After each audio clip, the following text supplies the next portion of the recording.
L'adoption du plan directeur d'urbanisme de la ville de Parakou figure en bonne place parmi les 11 points à l'ordre du jour de cette session.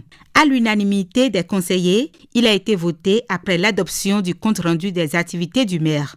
Premièrement, il a été question de suivre un résumé de travail fait par un cabinet relativement au plan, au PDU, dont le processus a été mis en œuvre depuis bientôt 2 ans, qui a suivi une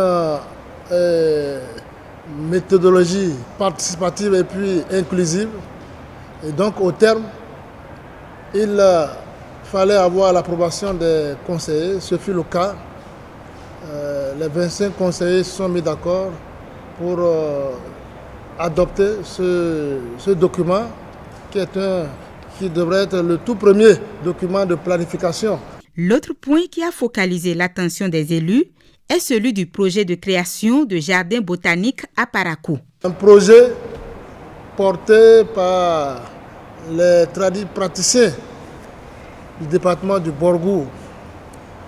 Alors, cette association des guérisseurs traditionnels, comme on les appelle, qui a eu cette ingénieuse idée de création de jardins botaniques, du fait du constat amer qu'ils ont fait, à savoir la disparition de certaines essences végétales d'importance, puisque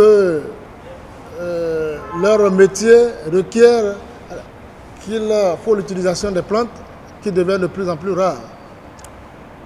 Aujourd'hui, sur la base de leur idée, le conseil municipal de Parakou a pu retenir la création de 3 jardins botaniques à raison d'1 par arrondissement. Cette première session de l'année 2020 du conseil municipal de Parakou constitue la dernière pour la mandature en place. Occasion pour le maire de remercier tous les acteurs qui se sont impliqués dans l'exercice de la démocratie locale.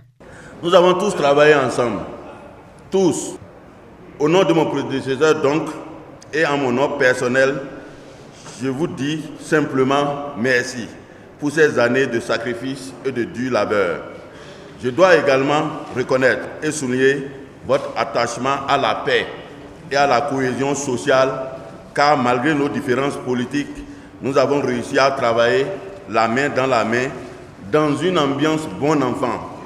C'est la preuve qu'autour des sujets de développement, nous sommes parvenus à nous mettre au-dessus de la mêlée.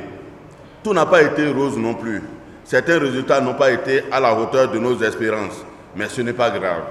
L'important, c'est que nous avons ouvert le chemin à la toute prochaine équipe qui pourra évoluer de manière rassurée au nom du principe de continuité de l'action administrative.